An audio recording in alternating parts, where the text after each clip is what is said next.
Assalamualaikum warahmatullahi wabarakatuh. Assalamualaikum warahmatullahi wabarakatuh. Innal hamdalillah nahmaduhu wa nasta'inu wa nastaghfiruh wa na'udzubillahi min syururi anfusina wa min sayyiati a'malina may yahdihillahu fala mudhillalah wa may yudhlilhu fala hadiyalah. Allahumma shalli ala Muhammad wa ala alihi wa azwajihi wa dzurriyyatihi kama shallaita ala Ibrahim innaka Hamidum Majid. Alhamdulillahirabbil alamin, segala puji milik Allah Subhanahu wa taala, Rabb semesta alam yang atas izinnya lah segala sesuatu dilimpahkan kepada kita sebagai makhluknya, yang atas izinnya lah segala sesuatu ditimpakan kepada kita. Termasuk mungkin kondisi yang sedang menimpa kita saat ini, Bapak Ibu sekalian, tentu saja tidak lepas dari izin Allah Subhanahu wa taala. Maka tugas kita adalah senantiasa bersabar sekaligus bersyukur atas apa-apa yang Allah limpahkan, atas apa-apa yang Allah timpakan. Salawat serta salam semoga senantiasa terlimpah curah pada kedua kita Nabi Muhammad Sallallahu Alaihi Wasallam, pada keluarganya, pada sahabatnya, dan juga mudah-mudahan juga menimpa kita selaku umatnya sampai akhir zaman. Baik, Bapak Ibu jamaah Baitul Hasib dimanapun berada. Jadi ya, ini kenapa ini? Baik, ini adalah kali pertama mungkin ya. Ini adalah kali pertama BHB menyelenggarakan kajian secara virtual dalam rangka ikhtiar itu saja di tengah pandemi ini, bahwa masing-masing kita tetap mempersiapkan diri-diri kita menjelang Ramadan, dan mudah-mudahan juga kesibukan kita sekarang, entah itu WFH, entah itu des audit, tidak lantas menjadikan kita lupa gitu ya, menjadikan kita lupa bahwa di depan mata kita ini sebentar lagi kita memasuki bulan Ramadan. Baik Bapak Ibu sekalian, sebelum saya lanjutkan, sekali lagi saya mohon izin kepada Bapak Ibu sekalian mengingatkan bahwa mohon maaf karena media kita ini adalah media Zoom meeting, bukan media webinar gitu ya. Karena idealnya kalau tidak salah untuk acara-acara seperti ini menggunakan webinar, tetapi karena satu dan lain hal media yang kita gunakan ini masih Zoom meeting. Untuk itu agar lebih efektif, mohon kiranya kepada jamaah sekalian, hadirin sekalian, untuk bisa nonaktifkan tombol suara. Mohon untuk di-mute terlebih dahulu. Nanti ada mekanisme kalau misalnya nanti di akhir ada tanya jawab dan sebagainya, nanti insya Allah akan diatur oleh MC. Baik, kemudian berikutnya mewakili pengurus juga kami menyampaikan jazakumullah khair kepada Ustadz Abdullah Haidir yang insya Allah sudah bersedia meluangkan waktunya di tengah aktivitas yang padat tentu saja. Sebetulnya acara kajian ini sudah lumayan lama dirancang, Ustadz, oleh Baitul Hasib melalui Pak Arman sebagai narahubung kami. Cuman memang karena satu dan lain hal terpaksa untuk ditunda, dan alhamdulillah hari ini kita ketemu walaupun masih secara virtual gitu kan ya Ustadz ya. Baik, insya Allah sebelum kita memasuki agenda utama kita kajian, mohon izin kepada Bapak Kepala Perwakilan, mungkin pada Arman Sifa, kepada Bapak Arman Sifa untuk dapat memberikan sedikit sambutannya mungkin. Kepada Bapak Arman Sifa dipersilakan. Monggo Pak. Terima kasih Pak Arya. Bismillahirrahmanirrahim. Assalamualaikum warahmatullahi wabarakatuh. Alhamdulillahirabbil alamin wassalatu wassalamu ala asrofil anbiya'i wal mursalin wa ala alihi wa sahbihi ajma'in. Ustadz Haidir yang saya hormati, pertama-tama ahlan wa sahlan, terima kasih atas kehadirannya di ruang virtual ini.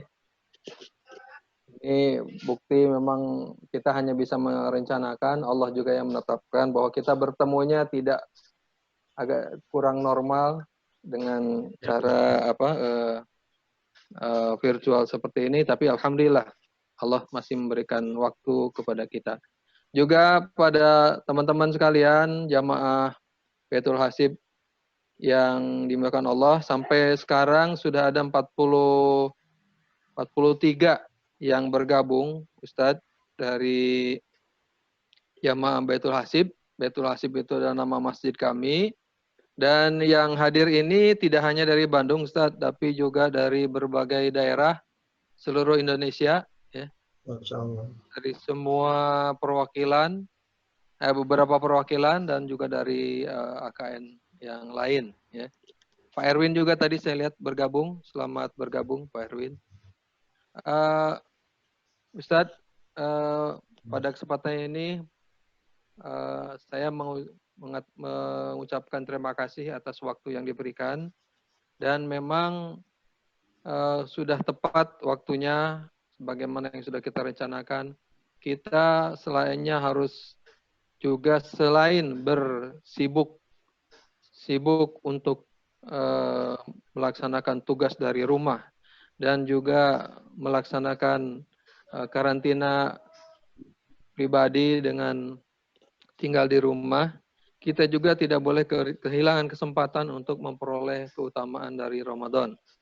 Untuk itu mari kita bersama-sama pada kesempatan sore hari ini, sekitar kurang lebih 40 menit, akan diisi oleh Ustadz Abdullah Haidir.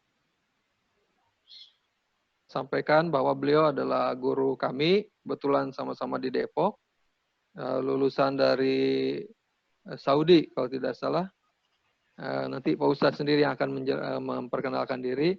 Dan insya Allah kapasitas beliau adalah sudah mumpuni untuk mengajari kita dan mengingatkan kita akan keutamaan Ramadan dan bagaimana upaya kita di dalam mengisi dan memanfaatkan Ramadan. Itu marilah dalam kesempatan majelis yang insya Allah sebagaimana janji Rasulullah adalah majelis yang akan dipenuhi oleh malaikat. Mari kita jadikan majelis ini sebagai selain menambah ilmu, keimanan, dan juga akan sebagai satu tempat di mana kita memohon kepada Allah SWT agar kita dibebaskan segera dari kondisi musibah kali ini. Sekali lagi terima kasih atas kehadiran semua. Mudah-mudahan ini bukan yang pertama dan terakhir kali. Nanti panitia akan membuat lagi kajian-kajian berikutnya sesuai dengan harapan kita bersama.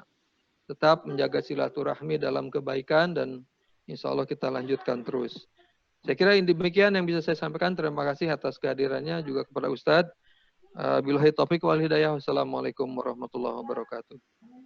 Waalaikumsalam warahmatullahi wabarakatuh.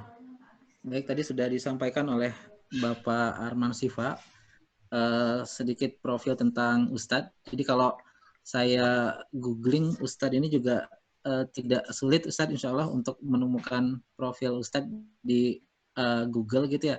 Jadi kalau yang saya selain beliau adalah Wakil Ketua IKADI kalau tidak salah Ustadz ya, Kota Depok 2018-2022. Beliau juga sudah menulis beberapa buku. Yang salah satunya insya Allah mudah-mudahan juga bisa banyak kita kaji hari ini.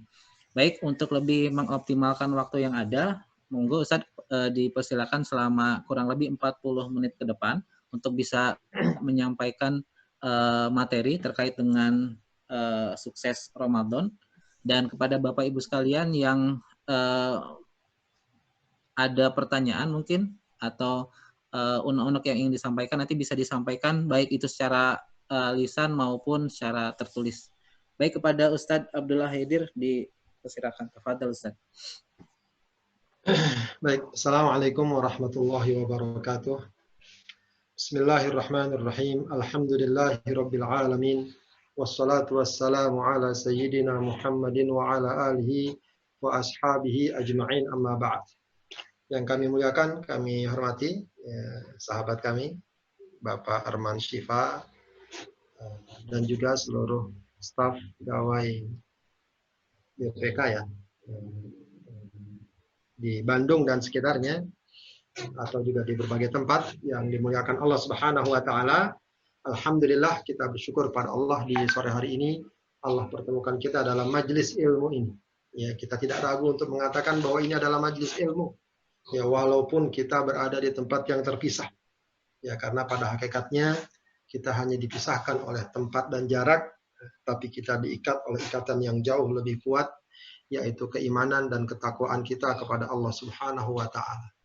Di samping kalau kita melihat ya, bagaimana Rasulullah SAW mengajarkan para sahabat, itu tidak selalu di masjid, tidak selalu di tempat-tempat yang dikhususkan. Ya, kadang Rasulullah mengajarkan para sahabat saat perjalanan, saat di tengah padang pasir, bahkan kadang saat di pasar, saat berboncengan, naik kendaraan. Ya.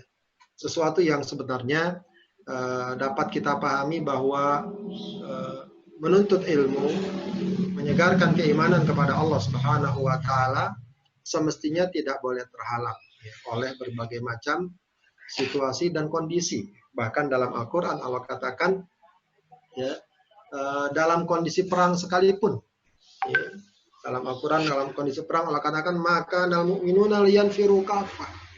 Semestinya enggak semuanya orang mukmin pergi berperang semua. Ya. Semestinya enggak semuanya pergi berperang. Tapi semestinya ada sebagian yang thalabul ilmi, nanti kalau semuanya kembali perang ada yang ngajarin. Ya. Ini memberikan makna dan dari sini para ulama mengatakan pentingnya, bukan hanya pentingnya, tapi wajibnya setiap muslim untuk selalu thalabul ilmi. Ya. Alhamdulillah ketika Allah berikan kita kesempatan dan kemauan untuk ini, ya, dan kemudahan tentu saja walau di tengah kondisi yang sulit dan berat. Saudara-saudari sekalian, Bapak Ibu yang dimuliakan Allah Subhanahu wa taala, tentu saja kita ketahui bersama tinggal menghitung hari kita akan bertemu dengan bulan Ramadan. Ya, kita masih terus mohon kepada Allah sebagaimana doa-doa yang sering kita panjatkan. Allahumma ballighna Ramadan, ya Allah, pertemukan kami dengan bulan Ramadan karena semuanya tak lain atas izin dan kehendak Allah Subhanahu wa taala.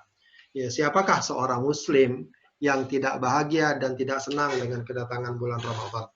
Ya, mesti, ya, pasti ya, senang, pasti bahagia. Ya, meskipun tentu kita sadari pula kondisi dan situasi seperti ini memang di sisi lain membuat kita sedih. Ya, ibarat orang ya datang tamu sangat istimewa, namun dia tidak bisa berbuat apa-apa atau tidak dapat memberikan yang maksimal yang dia inginkan. Ya, boleh dikatakan gembira campur sedih. Ya. Sedih campur gembira. Ya. Akan tapi Bapak Ibu sekalian yang dimuliakan Allah Subhanahu wa taala, yang harus kita sadari adalah bahwa ya, walau kondisi seperti ini, ya, Ramadan tetaplah Ramadan dengan keberkahannya, dengan kebaikannya, dengan keutamaannya yang Allah sediakan. Dia tidak berkurang sedikit pun. Ya. Dia tidak apalagi hilang ya, dengan keberkahan-keberkahan yang ada di dalamnya. Sementara kita kondisi seperti ini pun ya, semestinya bukan merupakan alasan untuk tidak memanfaatkan dan tidak mengambil kebaikan-kebaikan Ramadan. Ya, sebab Ramadan ini kalau kita ibaratkan, ya, dia ibarat tempat peristirahatan di tengah perjalanan panjang yang harus kita tempuh. Ya, hidup ini, kata Allah Subhanahu wa taala, dalam kehidupan, kita mungkin pernah dengar hadis Rasulullah, kun fid dunya ka'annaka gharib aw 'abiru sabil. Jadilah kalian di dunia ini seperti orang asing atau orang yang sedang menempuh perjalanan. Nah, tuntutan yang diminta bagi kita di tengah perjalanan ini apa? Ya, sebenarnya dituntut bagi kita itu bukan kita ini sampai mana. Ya, tapi yang dituntut bagi kita sampai manapun kondisi kita, kita tetap berada di jalan Allah. Itu yang paling penting. Ya, mau apapun yang kita alami dalam hidup ini, jangan pernah keluar dari jalan Allah. Ya, Mau kita sukses, mau kita gagal, mau kita naik jabatan, mau kita turun jabatan, mau kita berhasil, mau kita tidak, mau sehat, senang, rame, sepi, dan berbagai macam perubahan-perubahan kehidupan. Jangan sekali-kali keluar dari jalan Allah. Dalam surat Al-An'am, Allah katakan, wa anna hadza sirati mustaqiman fattabi'uhu. Inilah jalanku yang lurus, maka ikutilah. Ikutilah. Wala tattabi'us subul, kata Allah. Jangan ikuti jalan-jalan yang lain. Ya, Rasulullah ketika membaca ayat ini, beliau membuat satu garis, ya, entah di padang pasir, ya ditarik gitu garis panjang. Ya, dia katakan hadza sabilullah. Inilah jalan Allah. Lalu dibuat garis kecil kiri kanan, ya. Dia katakan wa hadhis subul. Inilah jalan-jalan selain jalan Allah. Walikul lisabilin syaitonun yad'u ilaihi. Setiap jalan-jalan tadi itu, ya, itu ada setan yang memanggil-manggil, yang mengajak-ajak. Maka kemudian beliau baca ayat ini, wa anna hadza sirati mustaqim. Jadi kita ini sedang menempuh perjalanan dalam hidup. Ya, dan kita ingat, ya, jangan sekali-kali kita keluar dari rel dan jalan Allah. Mau kapanpun, mau sampai manapun. Ya. Bukan masalah orang baru berjalan 5 kilo, 10 kilo, 100 kilo, tapi di dalam rel. Nah, analoginya, ya, ibarat kita ini menempuh perjalanan jauh. Maka tentu saja kita butuh stamina, butuh energi, butuh bahan bakar, butuh vitalitas. Ya. Orang kalau bawa mobil, bawa kendaraan, nggak mungkin dia dalam jarak misalnya 1000 kilo, 500 kilo, dia terus jalan. Tidak, dia pasti letih. Pasti capek dengan berbagai macam gangguan perjalanan. Maka dia butuh menepi sesaat, ya, ke rest area, lalu dia istirahat, ya, meregangkan tubuhnya, istirahat, makan, memberikan asupan yang baik buat tubuhnya, mengisi bahan bakar, dan seterusnya. Sehingga setelah itu dia melanjutkan perjalanan. Ya, bisa dibayangkan Bapak Ibu sekalian, kalau seseorang pada waktunya dia istirahat di rest area, dia lalu bermain saja ke sana kemari, tidak makan, tidak istirahat, tidak tidur, tidak mengisi bahan bakar, sehingga ketika datang waktunya melanjutkan perjalanan, dia kondisinya sangat rentan, sangat lemah. Maka sangat mungkin dia akan keluar dari jalur, dia akan melenceng, dia akan mungkin terbalik. Nah, inilah gambaran sederhana tentang fungsi dan kedudukan Ramadan. Dia adalah tempat dan waktu di mana Allah sediakan bagi kita untuk, ya, kembali menyegarkan diri kita, mengisi dengan asupan-asupan yang sangat bermanfaat, ya.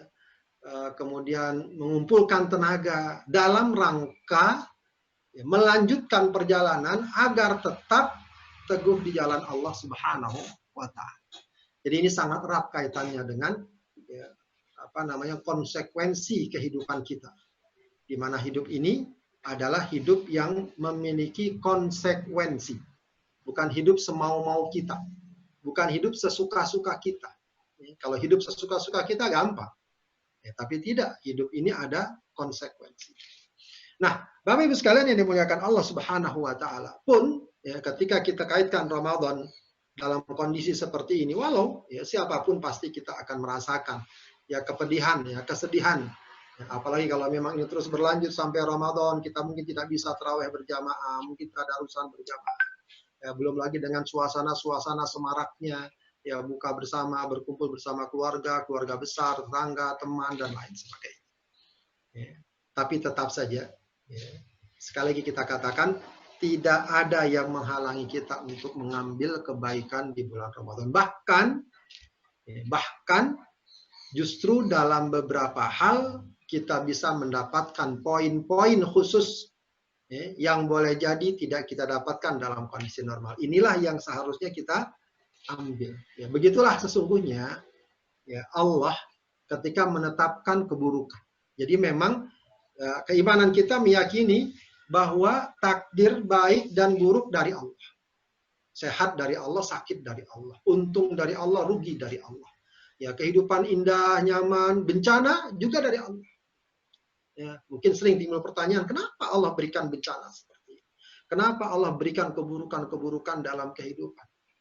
Ya. Bukankah Allah Maha Adil, Allah Maha Kasih Sayang, dan seterusnya. Ya. Nah, para ulama mengatakan ketika Allah tetapkan keburukan, itu bukan karena Allah punya sifat zalim, punya sifat tercela. Tapi Allah punya sifat mulia. Tidak ada nama dan sifat Allah yang tercela, yang semuanya mulia. Ya. Lalu kenapa Allah tetapkan keburukan? Allah tetapkan keburukan agar kita mampu mengambil kebaikan di dalam. Ya. Tidak jarang betapa banyak orang di balik keburukan yang dia terima, dari situ dia mendapatkan justru kebangkitannya, kebaikannya, kelebihan-kelebihannya. Ya. Tidak jarang ada orang yang terpuruk, justru dari situ dia mendapatkan keunggulan dalam dirinya. Maka tugas kita justru adalah bagaimana mengambil kebaikan-kebaikan yang tersimpan di balik ketetapan Allah berupa keburukan. Jadi posisi kita bukan kemudian mempertanyakan Allah, kenapa Allah begini dan begitu. La yus'alu amma yaf'al, kata Allah dalam Al-Quran. Allah nggak ditanya atas apa yang dia perbuat, terserah Allah bahasanya. Tinggal bagaimana kita sedapat mungkin ya selalu membangun hubungan baik pada Allah, husnuzon pada Allah, mengambil kebaikan-kebaikan dari apa yang telah Allah tetapkan. Ya. Baik, saudara-saudara sekalian, kita akan berhadapan bulan Ramadan ini dengan situasi dan musim seperti ini. Berat memang, ya, dalam kondisi yang sangat berat. Tapi Rasulullah mengatakan inna idhamil jaza ma'a idhamil bala. Ya, sesungguhnya besarnya balasan juga tergantung besarnya musibah dan ujian. Ya, jadi sebuah perkara ibadah itu kebaikannya tidak selalu dilihat dari ibadah tersebut, tapi dilihat dari bagaimana situasi dan kondisi yang melingkupinya. Ya. Makanya anak muda itu kalau beribadah nilainya lebih dibanding orang tua. Makanya Rasul sebutkan secara khusus ketika menyebutkan 7 golongan yang mendapatkan naungan di hari kiamat. Ya. Apa Rasul sebutkan? Syabun nasya'a fi ibadatillah. Pemuda yang tumbuh dalam rangka ibadah kepada Allah. Dalam rangka ibadah kepada Allah. Disebutkan secara khusus. Padahal yang namanya ibadah kepada Allah, mau anak muda, mau remaja, mau anak-anak, mau orang tua, mau orang dewasa, semuanya mulia. Tapi Rasul sebutkan secara khusus. Kenapa? Karena tidak mudah bagi anak muda untuk ajak beribadah. Ya, di samping memang emosinya, nafsunya, syahwatnya, keinginan-keinginannya masih memuncak semua. Godaan-godaannya datang silih berganti. Tidak sederhana bagi mereka untuk beribadah. Nah, kalau ada anak muda sudah rajin ibadah, ya, ini jelas memiliki nilai tersendiri karena dilakukan pada saat yang tidak ringan. Lain dengan orang tua yang beribadah. Orang tua umumnya tuntutan-tuntutan, meskipun ada godaannya.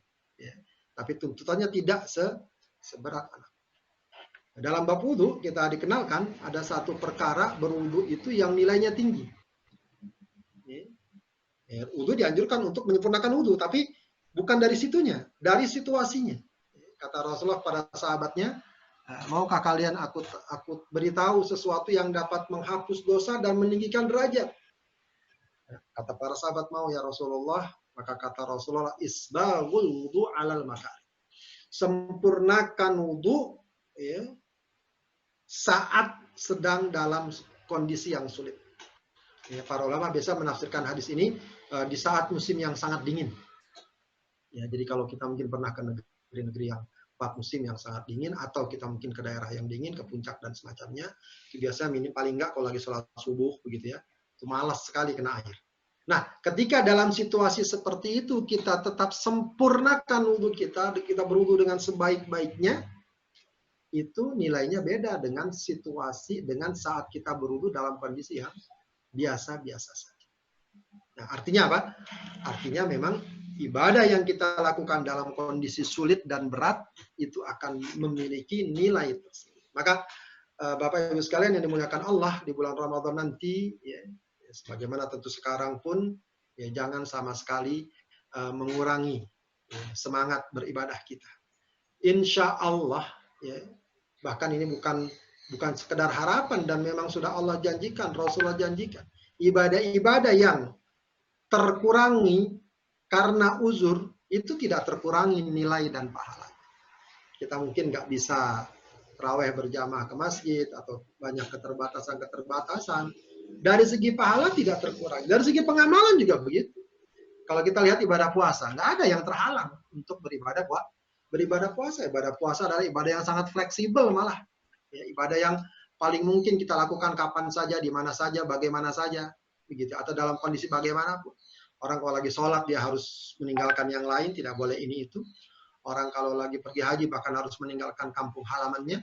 Ya, tapi orang yang beribadah puasa, ya, dia beribadah bisa sambil tidur, sambil masak, cuma nggak boleh makan lagi. Ya, atau nggak boleh berhubungan suami istri. Selebihnya dia boleh. Ya. Makanya kalau ada istilah naumus shaim ibadah, tidurnya orang puasa itu ibadah, ya, itu tidak bisa disalahkan mutlak, meskipun jangan juga dieksploitir. Ya. Disalahkan mutlak artinya memang benar tidurnya orang puasa ibadah, iya, orang lagi tidur dia ibadah, dia sedang puasa. Tapi bukan kemudian berarti kita tidur terus, begitu ya, ngaji kagak, sholat kagak, dan lain sebagainya. Ya, jadi tidak terhalang sama sekali, tidak terhalang, bahkan dalam batas tertentu, ya, cukup membantu kita dalam kondisi sekarang di mana kita banyak yang WFH dan seterusnya, kita nggak terlalu banyak keluar, nggak terlalu banyak menghabiskan waktu untuk hal-hal yang kadang-kadang ya di waktu normal, ya ibadah puasa kita kadang-kadang ya, karena memang suasana sore-sore kadang-kadang ada istilah apa, ngabuburit gitu kan, nanti ada jadwal jalan ke mall gitu, mungkin belum lagi buka sama keluarga ke tempat mana ya, atau juga acara-acara yang kadang-kadang memang tidak bisa kita hindari, apakah mungkin buka bersama atau apa. Ya, kita tidak ingin mengatakan itu salah total. Tapi ya namanya manusia, ada saja sisi-sisi dalam hal-hal tersebut yang kelebihan dan kelewatan, gitu ya. Ya, jalan-jalan ke mall kadang-kadang ada hal-hal yang terlewat, mungkin waktunya, mungkin pandangan matanya, mungkin berbagai hal. Nah, dalam kondisi sekarang ini sebenarnya lebih kondusif, ya, lebih kondusif dan lebih sesuai dengan nilai puasa. Nilai puasa adalah imsak, menahan diri. Kita menahan diri ya, di rumah, ya, menahan diri dari hal-hal yang tidak bermanfaat, apalagi dari hal-hal yang bermaksiat. Artinya puasa sesuatu yang sangat mungkin. Ya. Semua ketentuan puasa terkait dengan syarat rukunnya terlaksana bisa, ya, bahkan sangat kondusif. Ya, kita harus meninggalkan makan, minum, berhubungan suami istri dan lain sebagainya, itu bisa, kita tidak ada masalah dengan hal itu. Ya, sunnah-sunnahnya juga bisa kita lakukan, segera berbuka kah, atau mengakhirkan sahur atau sahurnya dan sebagainya. Begitu pula dengan taraweh, ya, qiyamul lail, ya, ini juga memang harus menjadi kesadaran kita. Ya, memang catatannya kita tidak bisa lagi mengisinya dengan suasana semarak dan sesuai sunnah memang. Ini memang qiyamul lail Ramadan, ini cukup khas ya. Jadi sebenarnya salat tarawih ini bagian dari qiyamul lail. Ya, cuma dikasih istilah khusus dengan tarawih. Sebenarnya kalau dari istilah itu nggak ada dalam hadis Nabi. Ya, itu para ulama yang menyimpulkan tarawih sebagaimana yang Rasul lakukan. Ada dua kekhususan dan keistimewaan tarawih, ya, dibanding qiyamul lail pada umumnya. Ya, qiyamul lail pada umumnya. Kalau qiyamul lail pada umumnya dilakukan di akhir malam, tarawih dilakukan di awal malam. Ya, tentu kita paham, lebih mudah mana melakukannya di awal malam atau akhir malam? Pastinya di awal malam. Kalau qiyamul lail biasanya dilakukan sendiri-sendiri atau paling enggak bersama keluarga. Tapi salat tarawih sunnahnya itu bersama imam, bersama kaum muslimin di masjid. Ya, kita pun juga bisa paham, lebih semangat mana sholat sendiri dengan sholat rame-rame berjamaah. Lebih semangat sholat berjamaah. Ini apa maknanya? Ya, maknanya apa? Maknanya Allah berikan kemudahan sholat tarawih atau qiyam Ramadan atau qiyamul lail di bulan Ramadan. Agar apa? Agar sebanyak mungkin kaum muslimin melakukannya. Ya, sebab kalau ditetapkan qiyamul lail seperti umumnya qiyamul lail sehari-hari di akhir malam, ya mungkin banyak yang tidak melakukan. Kita pun mungkin bisa jadi akan bolong 1-2 hari dan seterusnya. Tapi kalau di awal malam habis isya lalu kita lanjutkan dengan sholat tarawih, ya sebagaimana kita lihat kenyataannya. Ya, yang kita lihat kenyataannya kaum muslimin cukup ya, bersemangat untuk melakukannya. Nah, cuma memang masalahnya di sini. Masalahnya persepsi kita tentang sholat tarawih ini kadang-kadang masih bercampur dengan ya tradisi, dengan ya karena rame, karena suasana budayanya. Salah satu indikasinya apa? Meskipun ini tidak semua. Indikasinya adalah malam pertama, malam kedua, malam ketiga membludak, malam ke-15 sudah mulai penurunan drastis, malam-malam terakhir lebih drastis lagi. Ini sebenarnya sedikit banyak gambaran ya, meskipun kita paham insya Allah kaum muslimin masih melihat ini sebagai sebuah ibadah yang baik. Tapi kadang-kadang masih bercampur dengan ya apa namanya suasana tradisi budaya dan seterusnya. Sehingga budayanya begitu selalu tiap tahun. Malam pertama, malam kedua rame, malam terakhir sepi. Nah, ini yang harus kita rubah ya pemahaman ini. Bahwa Qiyamul Lail, Qiyam Ramadan itu ya dia melekat pada bulan Ramadan. Artinya apa? Selagi bulan Ramadan ada, syariatnya, kebaikannya, keberkahannya itu tetap berlaku. Bahkan kalau melihat ajaran Rasulullah, semakin akhir, semakin tinggi frekuensinya, kuantitas dan kualitas. Ya, ini yang harus kita ingatkan. Ya, karena Ramadan ini bukan cuma syahrus siyam, Ramadan juga syahrul qiyam. Bulan untuk qiyamul lail. Ya, hadisnya pun sepadan. Ya sudah saya cantumkan di buku yang mungkin dibagikan itu, man shoma ramadhana imanan wa ihtisaban ghufira lahu ma taqaddama min dzambi. Kalau qiyam, man qama ramadhana imanan wa ihtisaban ghufira lahu ma taqaddama min dzambi. Ya sehingga seharusnya sikap kita, meskipun memang puasa itu wajib, tarawih itu sunnah, tapi sikap kita sama seperti puasa. Sebagaimana kita tidak mau ada satu hari pun kita ketinggalan puasa tanpa uzur, mestinya kita pun punya prinsip, saya tidak mau ada satu malam pun ketinggalan tarawih, ketinggalan qiyam Ramadan tanpa uzur. Ya, karena tidak sedikit kaum muslimin yang ringan, ya hanya karena pengen belanja, ya, hanya karena pengen masak, hanya karena merasa letih sedikit, hanya karena ini dan itu, dia tinggalkan qiyam Ramadan dengan perasaan ringan, tidak ada perasaan sayang, aduh betapa sayangnya satu malam terlewat. Ya, betapa ruginya kita satu malam kita tinggalkan. Apalagi kalau cuma urusannya pengen nonton, pengen ini, pengen itu, sesuatu yang tidak memberikan manfaat. Maka kita ingatkan diri kita, Bapak Ibu sekalian, ya, kita nasihati diri kita, ya, kita kuatkan azam kita. Ramadan kali ini tidak boleh ada malam-malam Ramadan saya ketinggalan sholat. Begitu ya. Nah, kondisi sekarang ya memang seperti itu kita tahu. Ya, kita tidak bisa berjamaah di masjid, berjamaah di rumah. Berjamaah di rumah. Ya. Ingatkan anak-anak kita, istri kita. Pokoknya habis isya sudah nggak kemana-mana. Nggak nyetel TV, nggak menghidupkan gadget, segala macam. Kita seluruh sholat sampai selesai. Ya, bapak-bapak ini sudah harus mempersiapkan diri, bacaannya, hafalannya. Ya, kalau memang merasa perlu ingin baca hafalan banyak, nggak apa-apa pegang mushaf. Boleh, para ulama menyatakan boleh sholat megang mushaf Al-Quran.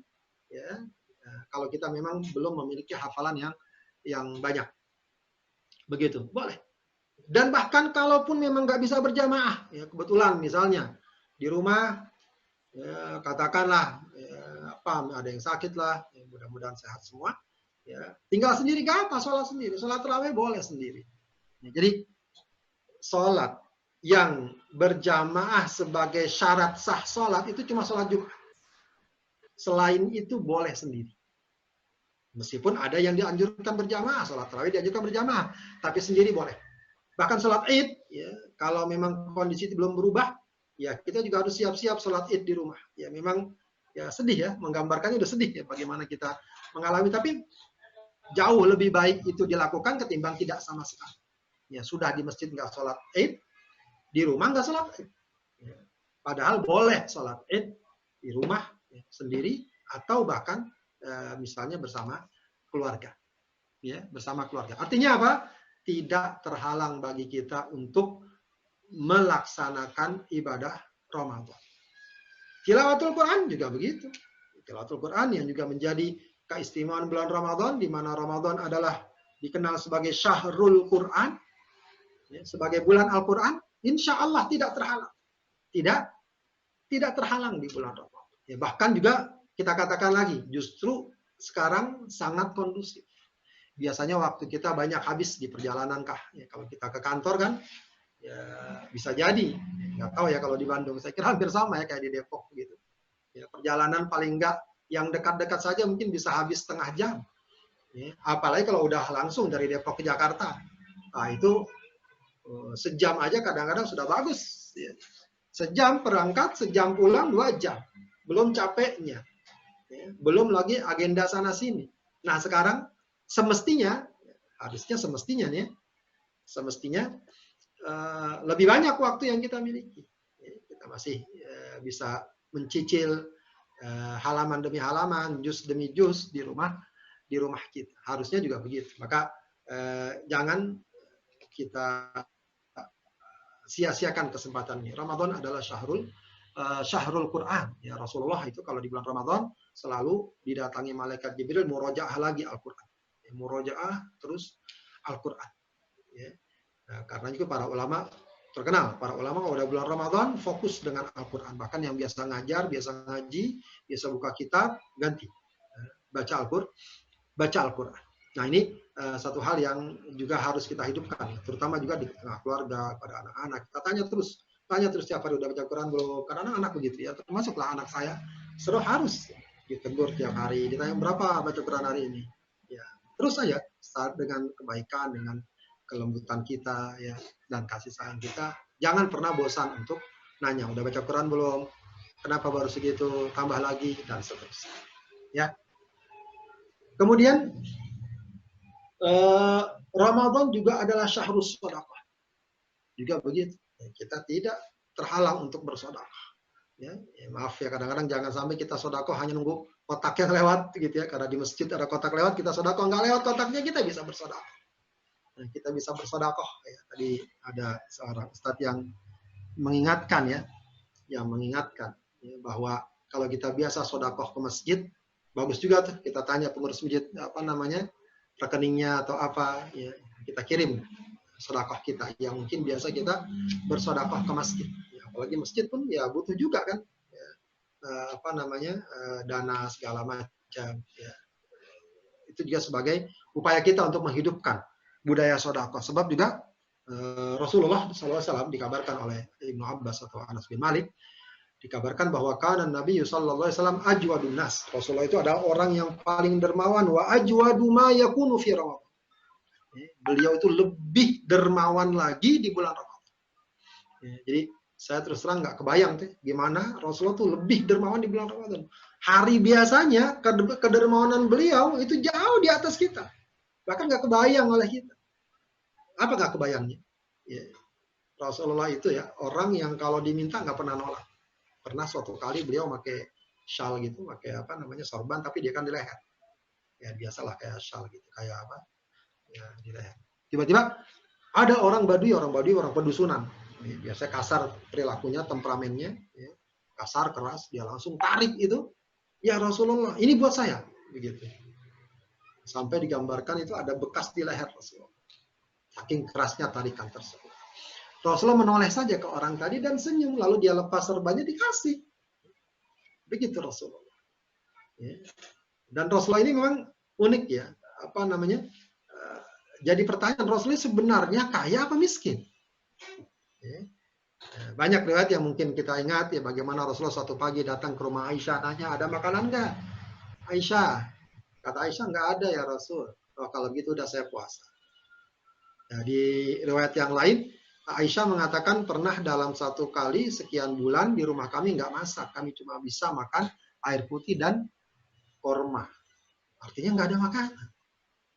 Gitu. Tapi di sisi lain, diriwayatkan Rasulullah itu kalau sedekah nggak pernah habis. Dikatakan sedekah beliau itu karrihil mursalah. Seperti angin yang mengalir. Nggak ada yang menahan. Kurban, kalau kita cuma satu aja berat, beliau kurban tuh pernah sekali waktu 100 ekor kambing atau 100 ekor unta ya saya lupa. Banyak. Jadi kalau dikatakan Rasul miskin tuh enggak. Hartanya banyak sebab memang beliau mendapatkan humus. Humus itu 1/5 dari hasil ghanimah. 20%. Banyak berarti. Ghanimah itu kalau lagi dapat perang, menang luar biasa banyak. Luar biasa banyak. Ya. Tapi Rasul itu hartanya banyak, akan tetapi keinginan sedekahnya lebih cepat. Sampai suatu kali beliau sholat, ya, diriwayatkan beliau sholat, kemudian tiba-tiba langsung bangun masuk ke kamarnya, ke rumahnya. Para sahabat mungkin agak kaget, ini apa? Ya. Maka Rasulullah keluar kembali dan beritahu, tadi sehabis salam, aku langsung ingat beberapa keping perak yang aku mau sedekahkan. Jadi langsung dia segera. Jadi, nah itu gambaran kedermawanan Rasulullah yang bagi kita itu sudah sangat di atas gambaran kita. Ini digambarkan ajwadu ma yakunu fi Ramadan. Rasulullah itu lebih dermawan lagi di bulan Ramadan.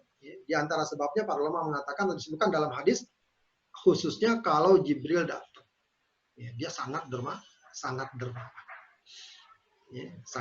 Maka dikenal juga bahwa Ramadan ini adalah syahrul jud, bulan dermawan. Nah, ini juga menjadi tantangan kita, Bapak Ibu sekalian, ya, yang Allah Subhanahu wa Ta'ala mungkin saja memang di kondisi seperti ini, kondisi lebih sulit, lebih berat, ya.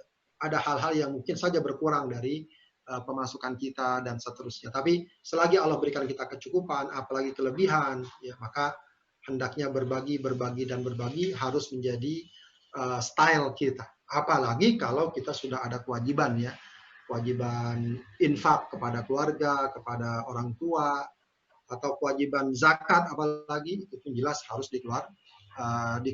Atau lebih dari itu, kita bersedekah, banyak tetangga kita, orang lain yang sangat membutuhkan, itu pun juga harus kita betul-betul perhatikan sedekah. Dan insya Allah kondisi sekarang ini juga sangat mudah bagi kita bersedekah, ya. Sekarang transfer antar bank, antar koneksi itu sudah sangat mudah. Lembaga-lembaga pun sudah membuka diri bagi kita untuk bisa berpartisipasi. Jadi bukan sesuatu yang dapat menghalangi kita. Begitu, ya. Jadi Bapak Ibu sekalian yang dimuliakan Allah Subhanahu wa Ta'ala, ini sedikit gambaran, ya, bahwa jangan sampai kemudian kondisi dan situasi seperti ini sudahlah kita memang merasa sulit, ya, merasa berat, jangan sampai kesulitan dan keberatan ini, ya, kita tambah lagi dengan, ya, ketidakoptimalan kita untuk mengisi bulan Ramadan. Ya. Justru kalau mau kita perhatikan, justru dari sinilah, ya, kita dapat memulai atau kita dapat mengambil salah satu sebab untuk mencari solusi dan jalan keluar serta keselamatan. Jadi jangan selalulah kita melihat perkara ini semata dalam aspek-aspek materi, zohir, hitungan-hitungan statistik, hitungan-hitungan medis, ya. Meskipun tentu bukan berarti itu harus kita abaikan atau kita sembrono, tidak. Ya. Itu terus kita ikuti patokan-patokannya, tapi juga kita harus mengambil langkah-langkah keimanan, ya, langkah-langkah ketakwaan sebagai bagian dari solusi. Ya.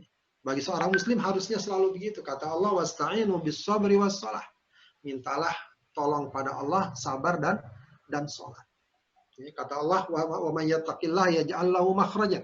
Siapa yang bertakwa kepada Allah akan Allah berikan jalan keluarnya. Nah, Ramadan ini adalah sarana yang sangat tepat bagi kita untuk membangun ketakwaan. Ya, dan ketakwaan sekarang ini dalam kondisi sekarang memang lebih spesial, ya, di mana kita dituntut untuk lebih mandiri dan survive, ya, menghadapi situasi dan kondisi yang ada. Ini betul-betul ujian bagi kita. Ya. Apakah dalam situasi seperti ini, ketika mungkin suasana tidak kondusif, kita masih eksis beribadah, itu akan menjadi patokan dan nilai tersendiri. Ya. Sebab kata seorang ulama, min a'dhami asbabits tsabat ibadatus sir. Di antara, ya, faktor yang paling memperkuat, ya, keteguhan seseorang adalah ibadatus sir, ibadah yang rahasia. Artinya ibadah kita nggak terbuka, kita nggak bisa lagi tarawih bersama-sama dan lain sebagainya. Nah, ketika kita sendiri, ketika kita tidak bersama, tapi kita masih tetap beribadah, itulah ibadah yang insya Allah lebih meneguhkan.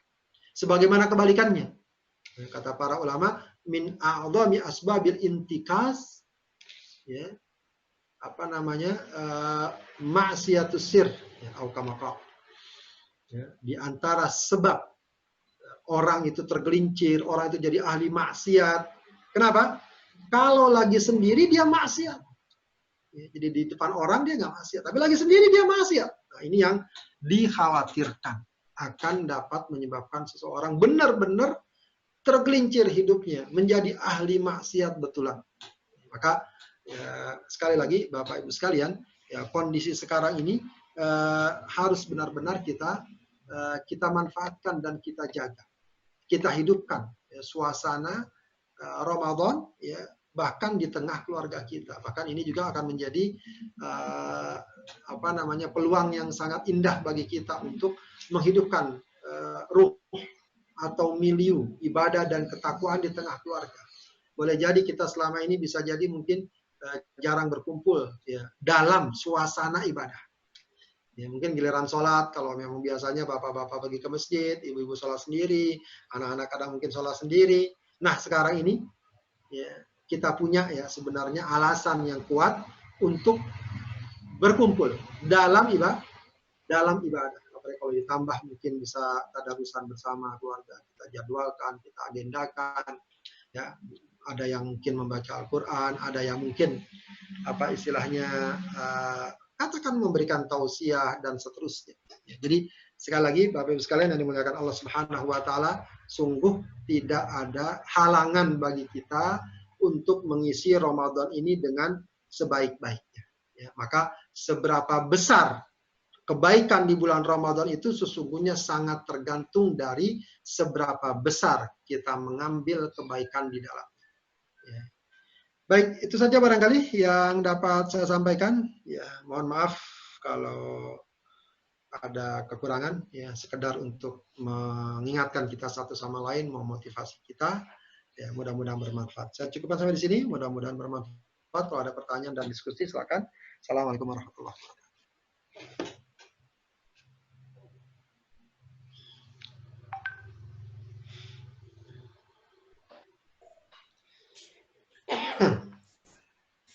Tidak ada pertanyaan, Pak Arya. Ya, baik. Syukran jazakumullah khair Ustaz atas materi tausiahnya. Mudah-mudahan bisa mengingatkan kita dan menambah motivasi kita. Sudah ada beberapa pertanyaan yang masuk, Ustaz. Yang pertama, pertanyaannya terkait dengan tilawah Quran di bulan Ramadan. Jadi lebih utama mana, Ustaz, antara kita mengejar jumlah surat untuk tilawah dengan kita membaca Al-Quran dengan memahami apa yang kita baca, tetapi resikonya tidak khatam Quran. Itu mungkin pertanyaan pertama, Ustaz. Ya, sebenarnya perkara-perkara seperti ini tinggal kita lihat dalam perspektif masing-masing ya. Ya, membaca Al-Quran dengan pendalaman makna atau tadabbur itu juga ada perintahnya. Ada perintahnya ya. Afala yatadabbaruna Al-Quran am ala qulubin aqfaluha. Apakah mereka tidak mentadabburkan Al-Quran atau di hati mereka terkunci? Artinya itu perintah kita untuk mentadabbur. Baca Quran dengan begitu saja, baca saja, itu juga jelas ada nilainya, ada pahalanya. Man qara harfan min kitabillah lahu falahu bihi hasanah wa likulli hasanatin asyru amsalihha. Siapa yang membaca satu huruf saja dari Al-Quran, maka dia mendapatkan satu pahala.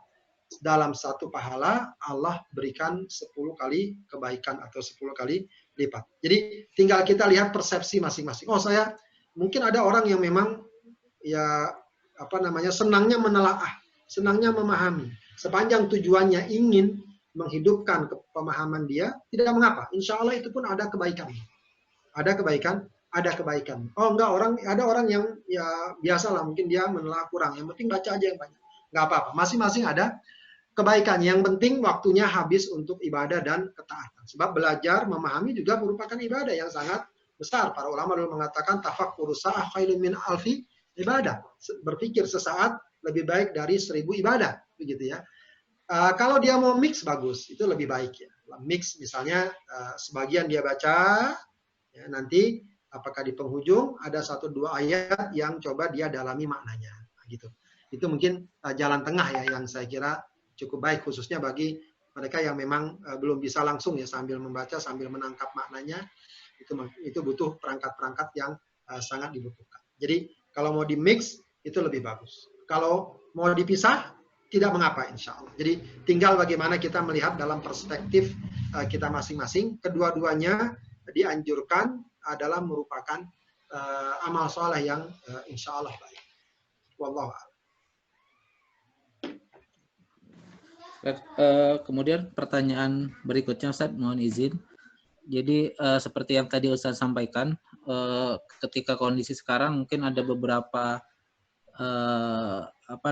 ibadah yang biasa memang kita lakukan secara berjamaah, tetapi karena kondisi sekarang dianjurkan untuk masing-masing. Nah, salah satunya adalah terkait dengan sholat Id, Ustadz. Jadi pertanyaannya, bagaimana kaifiat sholat Id jika dilaksanakan di rumah? Harus persis seperti di masjid atau tanah lapang, lengkap dengan khutbahnya, atau seperti apa, Ustadz? Baik, sholat Id yang dilakukan di rumah, ya, tidak harus persis ya. Kalau mau dipersiskan bagus, misalnya kita sholat, habis sholat ada yang khutbah, sudah, itu aja. Tapi kalau kita cuma sholat saja tanpa khutbah nggak mengapa. Jadi khutbah itu bukan kewajiban dalam sholat Id. Khutbah yang wajib hanya dalam sholat Jumat. Ya. Khutbah yang wajib hanya dalam sholat Jumat. Sholat Jumat nggak ada khutbahnya nggak sah. Ya. Tapi sholat Id, istisqa, gerhana memang kan ada khutbahnya. Tapi itu bukan kewajiban, itu sunnah saja. Kalau dia tidak lakukan, tidak mengapa. Ya, kalau dia mau lakukan sholat Id dengan sunnahnya juga bagus. Kalau dia sholat rakaat pertama 7 kali takbir, 5 kali takbir, rakaat kedua, itu bagus dia lakukan. Tapi kalaupun tidak, itu sunnah. Ditinggalkan tidak mengapa. Ya, ditinggalkan, apalagi kalau lupa. Ya, kadang-kadang karena jarang dilakukan, jadi lupa. Itu nggak mengapa, tidak membatalkan sholat. Jadi minimal ya sholat dilakukan 2 rakaat, ya, sunnahnya pada rakaat pertama 7 kali takbir, pada rakaat kedua 5 kali takbir. Selebihnya sama, baca istiftah, baca surat, baca Al-Fatihah, baca surat, rukun, sujud, dan seterusnya. Seperti halnya kita sholat 2 rakaat. Ya. Sudah selesai, itu nggak ada sesuatu yang spesifik lagi. Ya, yang spesifik ya memang mungkin suasana aja agak bagaimana gitu ya. Tapi bagus kalau seandainya kita pagi-pagi, sunnahnya berlaku pagi-pagi kita mandi besar begitu ya, pakai wewangian. Kalau memang kita mau pakai itu bagus ya, kita ingatkan anak-anak kita. Ya, jadi kurang lebih seperti itu. Ya, baik. Kemudian pertanyaan berikutnya Ustaz, terkait dengan sholat syuruk. Jadi sholat syuruk ini kan memang biasanya kita laksanakan di masjid ketika memang kita biasanya sudah melaksanakan sholat subuh berjamaah, kemudian berdiam diri di masjid, dan kemudian sholat syuruk. Nah, dengan kondisi sekarang di rumah, gitu, apakah sholat syuruk itu masih bisa kita laksanakan Ustaz, di rumah? Pada dasarnya sholat syuruk itu bisa kita lakukan dalam kondisi apapun. Ya, sholat syuruk itu sebenarnya, ya sebagian ulama mengatakan sholat syuruk itu sholat duha juga. Sholat duha di awal waktu disebut sholat syuruk. Ya, artinya kita bisa melakukan walau kita misalnya tidak melakukan zikir secara khusus sampai matahari terbit. Ya, apakah mungkin kita tidur atau apa, matahari terbit kita sholat, itu bisa. Ya, jadi tidak terhalang kalau orang ingin melakukan hal itu, dan itu insya Allah mendapatkan fadilah dan keutamaan sebagaimana yang Rasulullah janjikan seperti haji dan umrah. Jadi kalau kita habis sholat subuh, kita terus lanjutkan dengan zikir tilawah sampai matahari terbit, lalu kita sholat 2 rakaat. Itu bisa berlaku ya. Apalagi hal itu kita lakukan karena kita terhalang melakukannya di masjid. Insya Allah itu mendapatkan fadilah dan keutamaan. Ya, baik Ustaz. Mohon izin masih dilanjutkan beberapa pertanyaan lagi Ustaz. Ini lumayan silakan. Banyak antusias dari jamaah sekalian. Ada pertanyaan terkait dengan sholat tahajud. Mungkin saya mohon penjelasan, apakah sholat tahajud itu berjamaah atau sendiri-sendiri? Pertanyaannya seperti itu, Ustaz. Ya, Jadi memang kadang-kadang kita suka agak bingung nih, qiyamul lail, apa tahajud, apa taraweh, apa witir, dan seterusnya ya. Jadi memang ada beberapa, intinya sholat-sholat sunnah yang dilakukan setelah waktu isya itu qiyamul lail secara umum. Secara umum. Ya. Tahajud adalah bagian qiyamul lail atau bahkan tahajud qiyamul lail itu sendiri. Kan tapi memang para ulama umumnya menyatakan tahajud itu qiyamul lail yang dilakukan setelah tidur, gitu ya. Setelah tidur. Jadi ada jeda antara tidur dia dan dengan sholat. Nah, cuma masalahnya orang kalau nggak bisa tidur atau sebelum tidur dia lakukan, apakah dapat qiyamul lail? Dapat qiyamul lail. Jadi tetap jangan kemudian karena dia nggak bisa tidur atau nggak tidur dia nggak qiyamul lail. Bisa dia qiyamul lail. Ya, kalau witir itu sholat ganjilnya. Ya bagusnya memang di akhir sholat kita. Ya, tapi memang para ulama mengatakan walaupun di awal malam atau sebelum tidur kita sholat witir boleh, atau habis tarawih kita sholat witir boleh. Kalau kita bangun lagi sebelum subuh mau sholat lagi boleh, ya, tapi nggak perlu witir lagi karena itu jadi 2 kali nanti. Kata Rasul tidak boleh ada 2 kali sholat witir dalam satu malam. Ya, jadi tahajud itu memang qiyamul lail yang ya boleh kita katakan qiyamul lail yang dilakukan setelah orang tidur. Tapi itu bukan berarti orang terhalang atau tidak boleh qiyamul lail kalau dia belum tidur. Ya, sebenarnya tarawih juga qiyamul lail. Ya, cuma karena dilakukan di awal malam, ya jadi mungkin akan lebih dikenal sebagai tarawih, khususnya di bulan Ramadan. Dilakukan boleh sendiri, boleh berjamaah. Ya, jadi fleksibel. Sholat tahajud boleh sendiri, boleh berjamaah. Ya, kalau kita berjamaah sama keluarga, bagus. Rasulullah itu pernah berjamaah. Para sahabat ada yang pernah ikut Rasulullah berjamaah sholat tahajud bersama Rasulullah. Dia boleh sendiri, bisa berjamaah.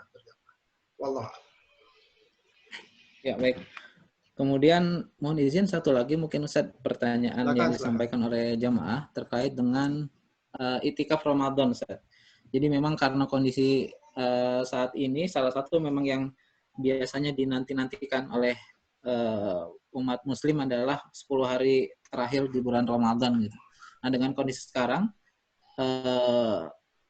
adakah pengganti itikaf Ramadan di masjid saat menyambut malam Lailatul Qadar? Seperti itu pertanyaannya, Ustaz. Ya, sebelumnya saya patut tegaskan atau kita patut pahami ya, bahwa Lailatul Qadar tidak ditetapkan berdasarkan tempat. Ya, jadi jangan dikira bahwa Lailatul Qadar cuma turun di masjid. Orang yang ke masjid nggak dapat Lailatul Qadar. Lailatul Qadar itu lebih kepada saat itu apa yang kita lakukan. Apakah malam itu kita isi dengan ibadah atau tidak? Itu yang paling penting. Walau kita di rumah, walau kita tidak di masjid. Ya, bahkan kebalikannya, di masjid pun kalau kerja ngobrol aja, ya main game, chatting, ngaji enggak, sholat enggak, gitu ya. Ya mungkin nggak dapat Lailatul Qadar atau dapatnya sedikit lah kasarnya gitu. Jadi Lailatul Qadar tidak ditetapkan berdasarkan tempat, tapi ditetapkan berdasarkan saat itu, malam itu, apakah ibadah yang maksimal kita lakukan atau tidak. Ya, memang tentu saja ada yang berkurang. Ya, dalam hal ini memang i'tikaf di masjid, sebab memang i'tikaf ini memang menuntut tempat. Kalau i'tikafnya memang menuntut tempat, yaitu di masjid. Ya, di masjid. Nah, tapi wallahu alam, ya, memang saya nggak berani mengatakan kalau gitu bisa diganti i'tikaf di rumah ya. Ya, meskipun ada sebagian ulama yang saya sempat baca kemarin ada fatwa yang bolehlah i'tikaf di rumah. Ya, tapi ini masih belum banyak ya saya dapatkan para ulama yang cukup dikenal berfatwa demikian. Ya paling tidak bisa kita lakukan lah dengan semakin meningkatkan kuantitas dan kualitas ibadah di rumah-rumah kita. Bagus kalau seandainya misalnya di satu rumah ada satu kamar yang kita kosongkan khusus buat tempat ibadah. Ya, agar lebih fokus dan lebih konsen kita beribadah ya, dengan niat bahwa kalau seandainya tidak ada kondisi seperti ini kita akan pindah ibadahnya ke masjid. Ya, mudah-mudahan niat itulah yang mengantarkan kita untuk mendapatkan pahala i'tikaf, niat dan pengamalan. Ya, bahwa itu kita anggap i'tikaf atau bukan, nah ini masih fikihnya masih harus dipertegas dahulu ya, kita mungkin bisa merujuk kepada para ulama. Yang jelas memang sejauh ini i'tikaf itu menuntut adanya tempat dan tempatnya adalah di masjid. Wallah. Ya. Baik, syukran jazakumullah khair Ustaz atas tausiah dan jawaban-jawaban atas pertanyaannya. Insya Allah mudah-mudahan bisa menjawab penasaran-penasaran dari jamaah Baitul Hasib sekalian. Baik, sebelum saya akhiri mungkin ada tambahan pertanyaan dari Bapak Ibu sekalian yang mau disampaikan langsung, mungkin mangga kalau ada yang mau disampaikan secara langsung.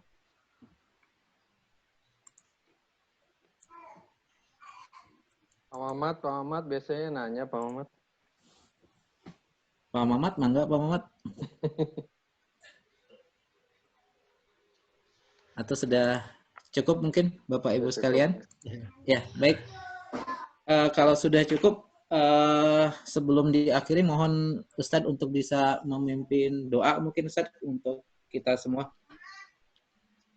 Baik, Bapak Ibu sekalian, saudara-saudara sekalian, mari kita akhiri pertemuan kita dengan mohon kepada Allah Subhanahu wa taala kebaikan fid dunya wal akhirah, keselamatan fid dunya wal akhirah, dan juga istiqomah, keteguhan di jalan Allah Subhanahu wa taala. Dan tak lupa juga kita selalu mohon semoga musibah dan bencana ini segera Allah angkat dari muka bumi ini dan kita dapat melaksanakan aktivitas kita secara normal, dan tentu saja juga amal-amal ibadah, amal-amal saleh dapat kita lakukan sebagaimana adanya.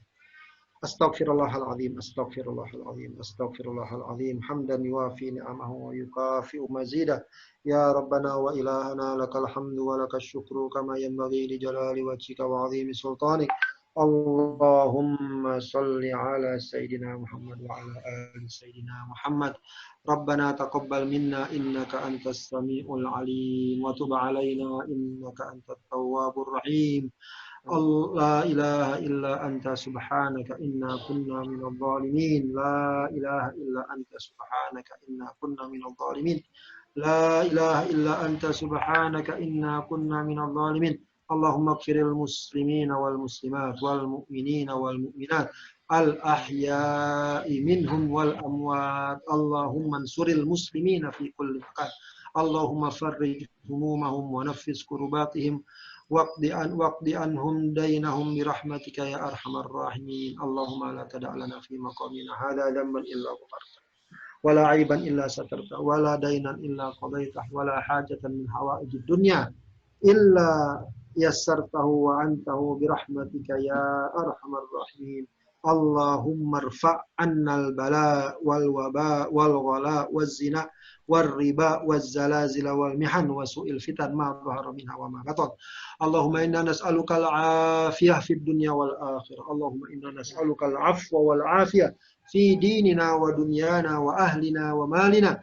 Allahumma عوراتنا وآمن ربنا اغفر لنا ولوالدينا وارحمهما كما ربيانا صغارا ربنا هب لنا من أزواجنا وذرياتنا قرة أعين واجعلنا للمتقين إماما اللهم يا مقلب القلوب ثبت قلوبنا على دينك ربنا آتنا في الدنيا حسنة وفي الآخرة حسنة وقنا عذاب النار سبحان ربك رب العزة عما يصفون وسلام على المرسلين والحمد لله رب العالمين.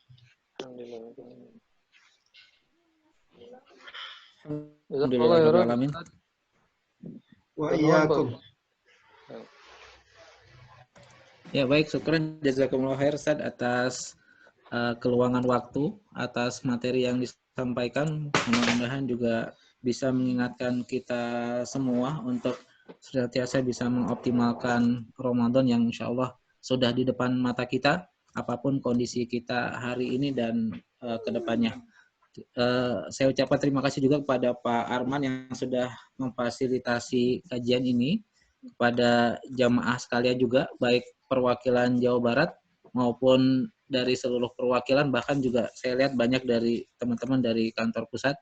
Mudah-mudahan kajian ini bisa kita rutinkan ke depannya. Mohon maaf dari kami mewakili Dewan Kemakmuran Masjid Baitul Hasib Bandung atas segala keterbatasan. Billahi fisabil haq. Assalamualaikum warahmatullahi wabarakatuh. Waalaikumsalam warahmatullahi wabarakatuh. Mohon pamit ya, semuanya. Ustaz.